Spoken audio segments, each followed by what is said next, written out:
अच्छा यार लगता है। मेरा नाम है जत्तुमाल। मैं चाहना था आपसे बाइक शेयर के लिए। ठाकुर अपना जबान के लगाम दे, न तो जबान खींच के चिल कौआ के खिया दे। अगर मंदिर के ऊपर गीत बैठ जाले तो भगवान से बर ना हो जाले। तोरा घर के एक एक ईटा अपना ये हाथ से ना गिरैली तो दीपक सिंह छप रहिया हमरो नाम ना। बंदूक मांगत है हो है बंदूक इहो कौन बा बंदूक मांगत बनाए बा डायरेक्ट मारेला।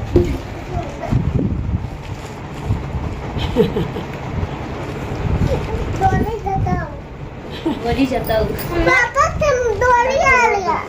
पापा ते डोली मार लिया। मंदिर से ऊपर एक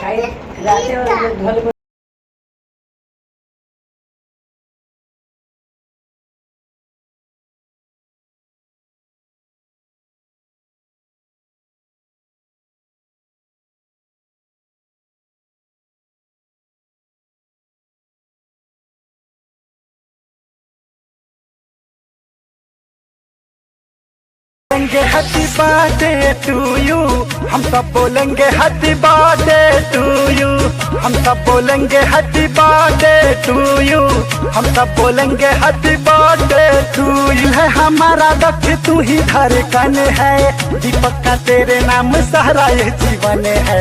तेरा सितम सारा मेरे ऊपर हो, 100 साल जियो तेरा लंबी उम्र हो, यही दुआ तुझे दूं दूं दूं दूं।